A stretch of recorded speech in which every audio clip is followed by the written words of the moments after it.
Бул 6 нерсени биз билип калыш керек эмес. 6 нерсе биздин жашообузда өтө маанилүү. Bismillahirrahmanirrahim. Alhamdulillahi Rabbil alamin. Assalatu wassalamu ala ashrafil anbiya wal mursalin. Nabiyina Muhammadin wa ala alihi wa sahbihi wa tabi'in. Thumma ma ba'd.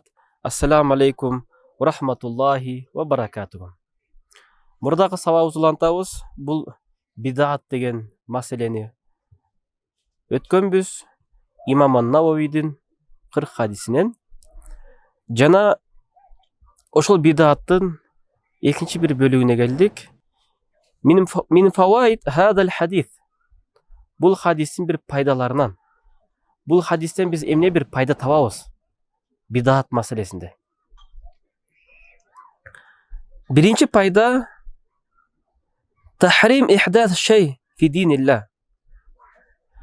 Аллах Тааланын дининде бир нерсени жаңылыкты киргизүү арам экенине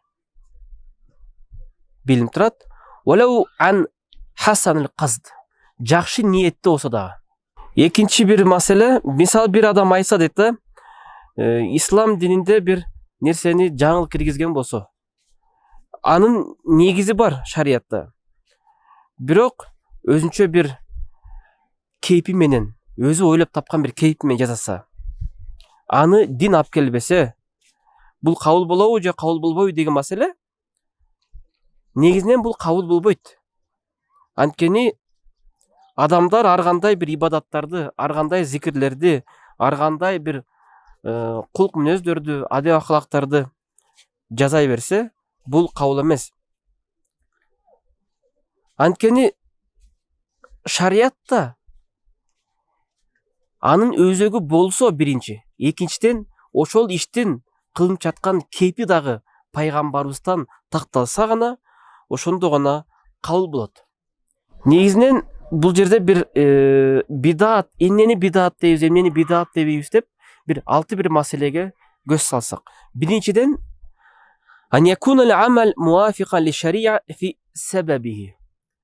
Ар бир амал ибадаттагы шариятка ылайык болуш керек себеп жагынан. Ал кандай? Мисалы, лау анна ахадан ахдаса идан лил-интисар муслимин фи Бадр. Мисалы, шейх айтат, бир адам мусулмандар эң биринчи согушта, Бадр согушуна жеңиш алышканда, жеңишкен да. Пайгамбарыбыз Абу Бакр, Умар, булар эң биринчи согушта мушриктерди жеңишкен.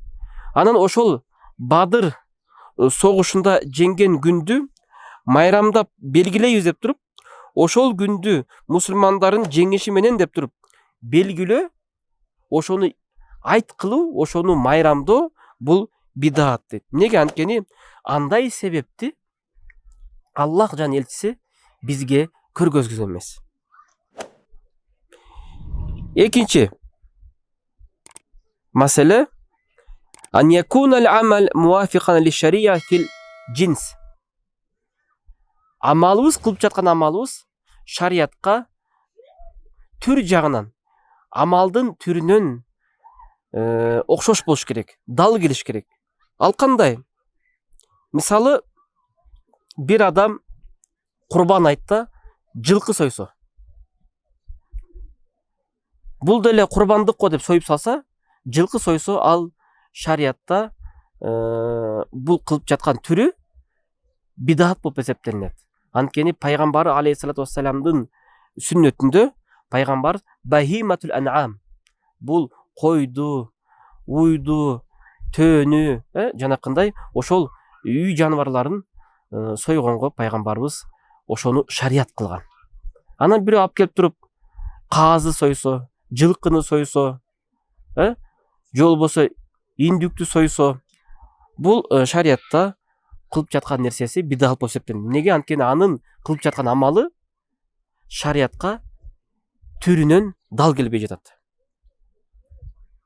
Бирок жөн эле жылкыны союп туруп, аны элдерге садака берем десе, башка күндөрү, ал шариятта арам эмес. Аны садака кылып бере берет. Үчүнчү жагынан качан дал келиш керек дагы амалы? Ан якунал амал муафика ли шария фил кадар. кылып жаткан амалы шариятка өлчөм жагынан дал келиш керек.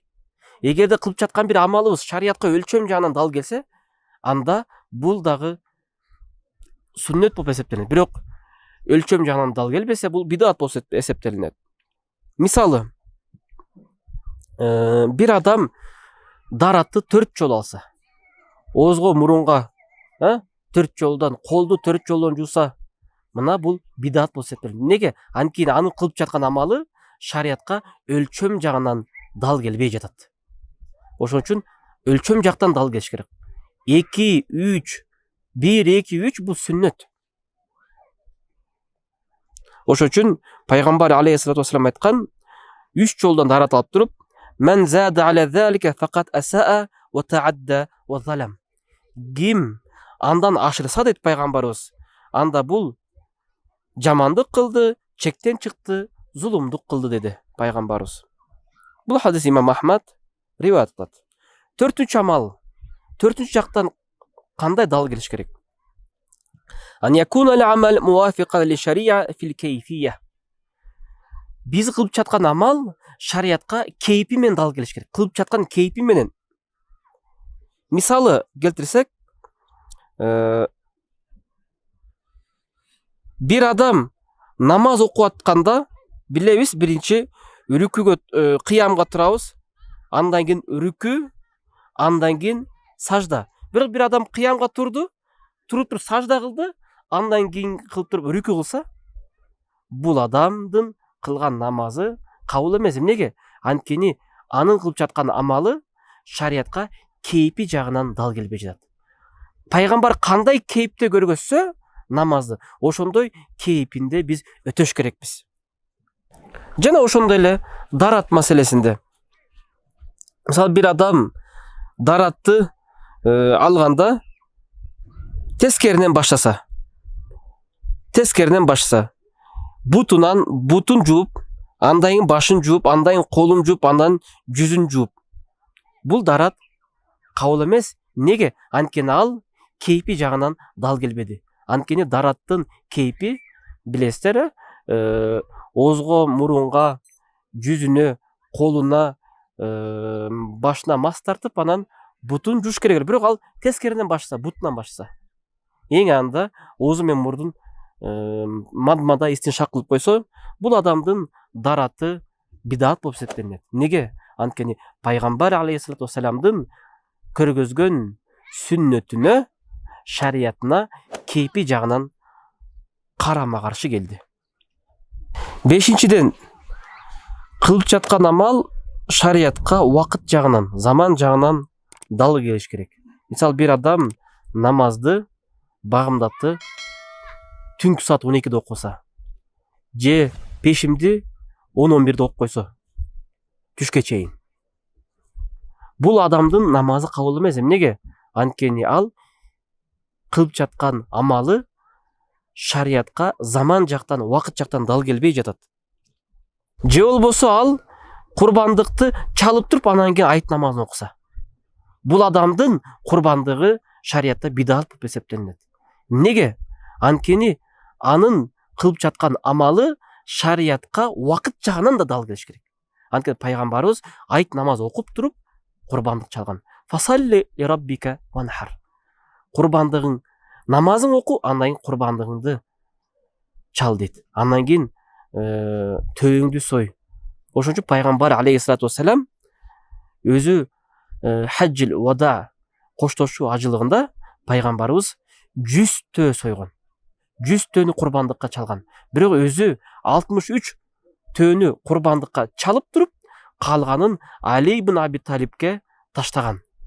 Мындайча айтканда пайгамбарыбыз кылган сүннөтүн карагыла. Пайгамбар нахр деген сөз шариятта бул төөнү, мындайча айтканда мойнун чабуу айтылат. Нахр деген бул мойнун чабуу. Ошон үчүн арабтар курбандык чалганда төөлөрдү жөн эле мойундарын кылыч менен чаап кетет. Ал эми нахр деген өкүм мойунду чабуудан баштап муздоого чейин, кыска мойнуга чейин камтылат.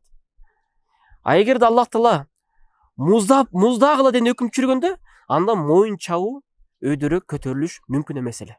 Ошон үчүн Аллах Таала фасалли ли раббика ванхар, намазың оку дагы, Андан кийин төөдөн баштап койго чейин муздай бер деген сөз.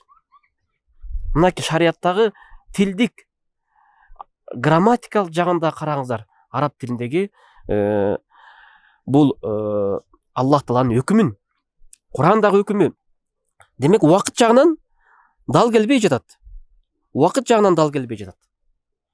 Же болбосо бир адам Рамазан айында ораза тутпай, Шаввалда ораза тутса, же Ражапта ораза тутса, мен Ражапта тутам десе, 30 күн тутуп берди Ражапты. Аллах анын оразасын кабыл кылбайт. Эмнеге? Анын оразасы убакыт менен дагы дал келиш керек экен. Рамазан айын кирип келиши менен гана Рамазанды тута алат экенбиз. Алтынчы бир маселе ан якуна ал-амал муафиқан ли шариа фил макан. Кылып жаткан амалыбыз шариятка жери менен, орду менен дал келиш керек экен. Эгерде кылып жаткан амал жери менен, орду менен дал келсе, анда бул сүннөт болуп эсептелинет, шарият болуп эсептелинет. Эгер жери менен, орду менен дал келбесе, анда бул бидаат болуп эсептелинет. Мисал келтирелик. Иктикаф кылса. Иктикаф деген Рамазан айында акыркы 10 күндүгүндө мечитке байлануу барып. Анан бир адам ошол мечитте иктикаф кылбай, медреседе, же бир үйдө, же бир билбейм, гостиницада бир жерде иктикаф кылса. Бул адамдын иктикафы бидаат болуп эсептелинет. Неге? Анткени аны кылып жаткан амалы орун менен дал келбеди. Жери менен дал келбеди. Анткени Аллах Таала Куранда айткан: "Вала тубаширухунна ва антум акифуна фил масажид". Демек, Аллах Таала жубайларыңарга жолобогула, силер мечиттерде иктикаф кылган болсоңор. Демек, иктикафтын ордун Аллах Таала ачык айтып жатат Куранда. Бул анын орду мечитте. Бирок кээ бир адамдар медреселерде, үйлөрдө, же аялдар бир үйүндө иктикаф кылышат. Ал иктикаф бидаат болуп эсептелинет, ал туура эмес болуп эсептелинет. Неге? Анткени кылып жаткан амал орду менен, жери менен дал келиш керек экен. Андыктан келиңиздер, ошол 6 нерсени биз билип калыш керек экенбиз. 6 нерсе биздин жашообузда өтө маанилүү. Анткени ал нерселер билсек, биз эмне бидаат эмес экенин билет экенбиз. Биринчиден дагы айтылат, себеби менен дал келиш керек экен кылып жаткан амалыбыз. Андан кийин түрү менен дал келиш керек экен. Андан кийин өлчөмү менен, андан кийин кейпи менен, андан кийин заманы менен, убакыты менен, андан кийин орду менен. Келиңиздер, бидааттардан этияттайлык.